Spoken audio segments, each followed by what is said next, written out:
사랑하는 행복한 교회 성도 여러분, 이 영상을 보시는 하나님 나라의 귀한 자녀 여러분, 오늘은 2023년 1월 19일 목요일입니다. 오늘부터 매일 성경은 마태복음을 시작하여서 2월 말까지 진행되겠습니다. 먼저 마태복음 서론을 잠깐 말씀드리겠습니다. 마태복음은 교사의 복음서로 불립니다. 이는 그 자체가 교육에 아주 적합하게 제시되어 있기 때문입니다. 아마 이 때문에 초대교회에서 사복음서 가운데 가장 널리 사용되었을 것입니다. 마가복음은 생생하며 물 흐르는 듯한 내러티브를 제시하고, 누가복음은 예수님이 사람들을 다루신 일에 대한 섬세한 연구를 제공합니다.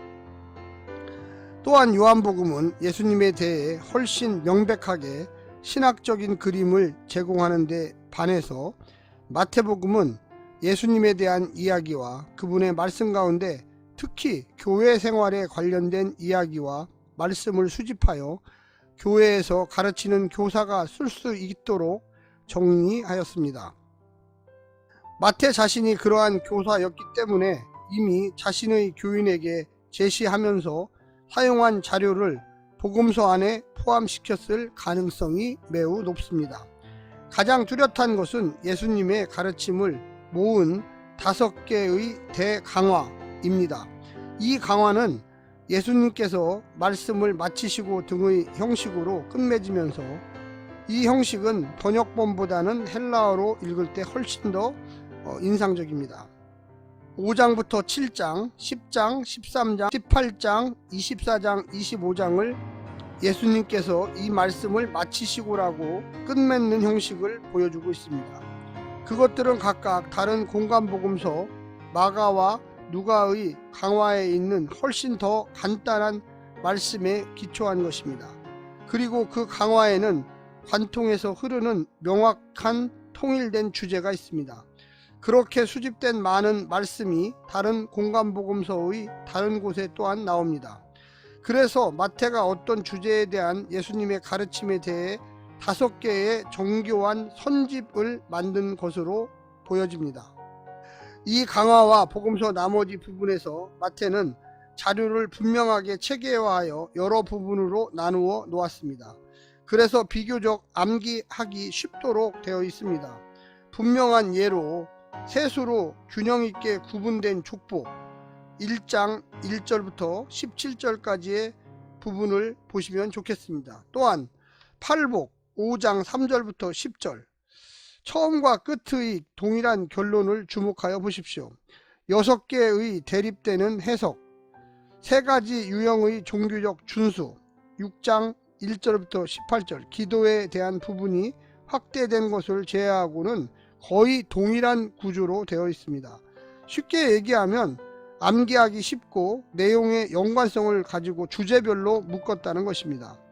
서기관과 바리새인에 대한 7가지 애도 23장 13절부터 26절에도 역시 같은 부분입니다. 좀 더 긴 부분도 때로 균형 잡힌 구조로 편집되어 있는데, 특별히 8장과 9장에 있는 기적모험과 13장에 있는 비유 강화가 그 대표적인 예입니다. 마가의 생생한 내러티브 형식과 비교될 때, 이 내러티브라는 것은 이야기입니다. 마태복음은 예수님의 이야기를 전하는 방식은 상당히 둔하게 보일 수 있습니다. 마태와 마가가 같은 이야기를 전하고 있는데, 마태복음이 마가복음보다 훨씬 더 많은 자료를 포함하고 있지만 전형적으로 마태복음이 더 간결합니다. 예를 들면 마가복음 5장은 43개의 절로 이루어졌습니다. 그러나 마태복음의 경우는 겨우 16절로 처리되어 있습니다. 마태는 생생한 내러티브, 이야기의 세부 사항을 다 생략하고 전달해서의 모든 군더더기를 제거함으로써 핵심만 집중했습니다. 그러나 어느 한 이야기의 요점이 그 이야기가 포함된 예수님의 말씀에 자리 잡고 있는 경우, 마태는 서술을 줄이면서 더 온전한 형태로 말씀을 제공하려고 노력합니다. 그 예는 마태복음 8장 5절부터 13절입니다. 그런 형식으로 마태는 자신의 자료가 교회에서의 가르침에 좀 더 적합하도록 만들었습니다. 그래서 교사 마태를 이야기합니다. 많은 목회자가 증언하듯이 마태복음은 여전히 놀랍게 그 역할을 지금도 감당하고 있습니다. 마태복음의 특별한 관심사에 대해서 말씀드리겠습니다. 첫 번째는 메시아이신 예수님. 마태복음은 자신의 유대적 유산 가운데 소중한 모든 것을 성취하신 분이 예수님임을 발견한 사람의 유대인으로서 이 복음을 쓰고 있습니다. 성취는 이 복음서의 중심 주제 중에 하나입니다. 구약의 예언의 핵심을 다 성취했다는 것입니다. 이 점은 이 모든 일의 된 것은 주께서 선지자로 하신 말씀을 이루려 하심이라 라고 이야기했던 여러 마태복음의 구절들에서 분명하게 이야기하고 있습니다. 두 번째는 이스라엘과 교회입니다. 마태복음이 신약 가운데서 가장 유대적인 책 중 하나로 여겨지는 것은 당연합니다. 이는 구약의 성취에 초점을 맞추고 랍비들의 논쟁거리를 자주 언급하며 독자들이 유대 의식의 제반 사항과 유대적 용어, 천국이라든지 다윗의 자손의 용례에 대해서 알 것이라고 전제하며 때때로 번역 없이 아람어를 사용하는 경우를 보아서 알 수 있습니다. 예수님과 제자들의 사명이 이스라엘의 잃어버린 양에게만 제한된다는 10장 6절, 15장 24절, 유대 서기관의 권위를 진지하게 취급하는 책 23절 3절과 23장 23절은 오직 마태복음에만 나오는 내용입니다. 또한 그러한 이유도 있지만 가장 유대적인 이 복음서가 지금부터는 이방인이 하나님의 참 백성에 속할 것이라는 일관된 기대를 포함하고 있다는 것 또한 역시 사실입니다. 2장 1절부터 12절 동방박사들은 이 점에 대한 암시 이상을 제공합니다. 뿐만 아니라 세 번째는 왕이신 예수님에 대해서 이야기합니다. 이 복음서는 족보로 시작합니다. 족보는 다윗 계보의 참된 왕이신 예수님께 초점을 맞춥니다.